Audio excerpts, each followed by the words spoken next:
Good afternoon to everybody. We want to thank Karen Kaczynski for sponsoring the Dvar Torah Le'ilu Nishmat, her father, Yosef Betzeri Yaakov El-Guzi Zeichet Zagrid Bracha. Remember him from coming a couple of times to the shul. A very fine person. He came for the bar mitzvah of his grandchildren. And Yehi Ratzon that his neshama should have an aliyah began Eden.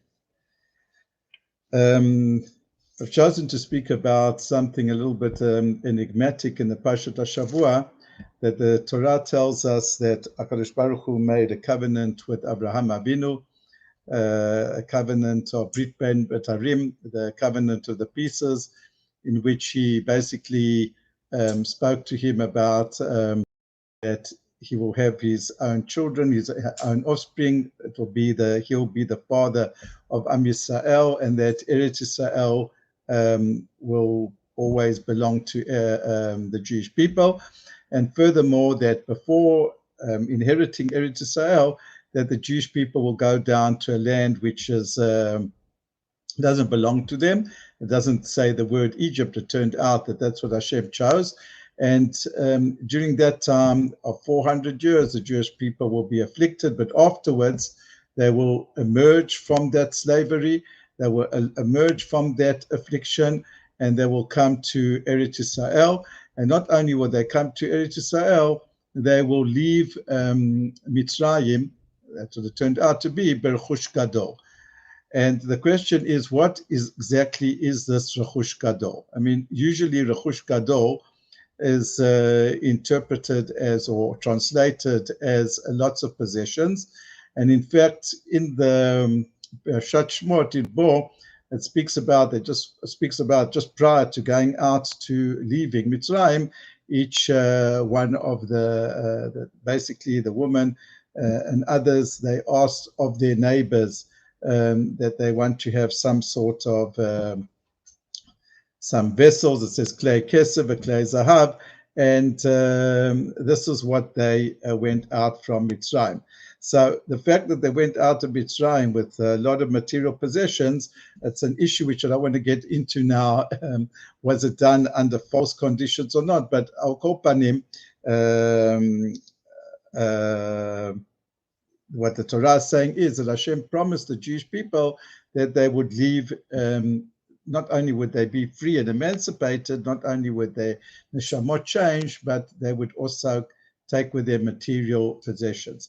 And many people understand that because when we left Mitzrayim, we left not in order to start off like some theoretical club about or teachings of religion. We're going to establish a state, and that state's going to be it's going to be an example to how we live a life of Torah within the material world. And in order to do that, one has to have material possessions. So that's why Hashem said, Yatsu rechush gadol. But there's two very interesting other explanations which I wanted to share with you. The one is, again, not going with too much detail, the rechush gadol refers to ideologies. In every place that the Jewish people go, they're subject to the ideologies of the host country. And the whole point of going into the galut and taking out those, let's say, the what in Chassidut are calls the nitzotzot, the good parts, the sparks of holiness. In other words, that which is positive within that philosophy, that's what they have to take with them out of Mitzrayim. And that's what the Hashem is saying. You'll be in Mitzrayim, you won't leave empty-handed, but all the great things about Egyptian culture, as few as it was, that you'll be able to take with you. But there's a fascinating pshat in the Ari and the Sfat Emet and other leaders of Chassidut, which says that the rechush gadol is geirim. Hashem says to Abraham Avinu, you know what is the greatest rechush that is now going to emerge when you leave, when your people leave Mitzrayim, that they're not going to be empty-handed, but they're going to be accompanied with rechush gadol. And what is the rechush gadol? The rechush gadol is the thousands and thousands of people, of gerim, of proselytes who are going to now join to the Jewish people. And I would add on that according to this, we can understand why it says the language is rechush gadol. It doesn't say rechush harbeh. It doesn't say an abundant amount of rechush, but it says rechush gadol. The rechush gadol is, the word gadol means that in quality it is going to be great. And one of the greatest things that Hashem was promising now the Jewish people, and this is echoed in the Gemara in Masechet Pesachim, that there the Gemara says that there is an opinion that the reason that the Jewish people are sent into exile is in order to redeem and to uplift those souls which have been, in simple language, they've been intermarried, and to bring them back to bring them back to Eretz, to bring them back to the Jewish people. So that's the rechush gadol, the qualitatively great rechush of the souls that were going to join the Jewish people. And this is indeed like a great consolation to Abraham Avinu, because Abraham Avinu was the very first person who really drew other people to the emunah of Yahadut. And when the Torah starts off in Lech, it says that Abraham Avinu left his land and he took with him his wife and his family, and it took their belongings, ve'eta nefesh asher asu b'charan, and the people that they made in Haran. How can you make a person? You can't create a person. Hashem creates a person. But the Gemara and the Midrashim refer to, no, the making of the person is referring to the process of Geirut, the process of being Megayer, of proselyting, of exposing the people to the emunah of Torah, to monotheism. And now what he started off, what Abraham started off in the beginning of his life, he's ensured, according to this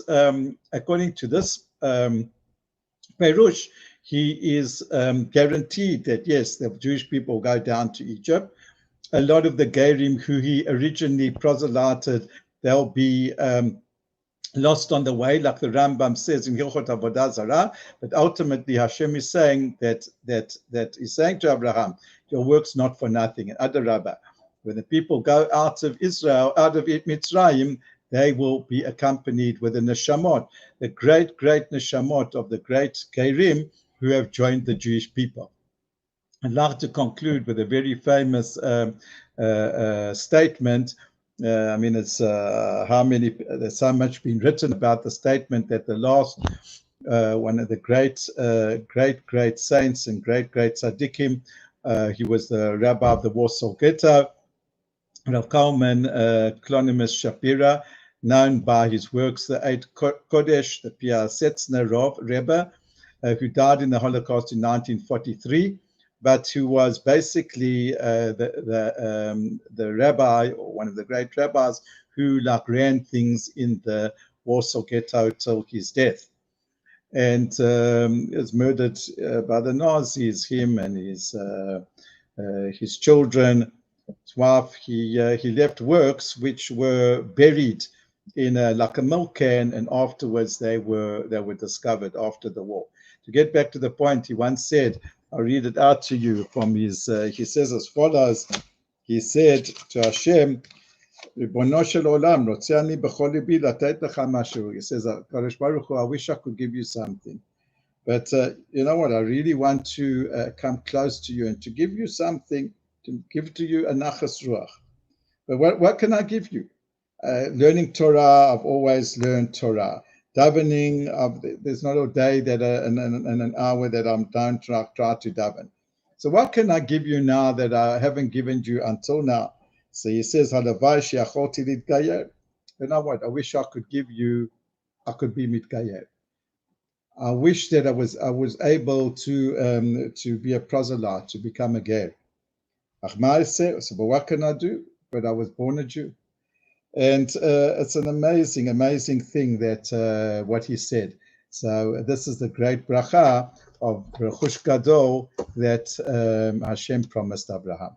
So Shabbat shalom to everybody.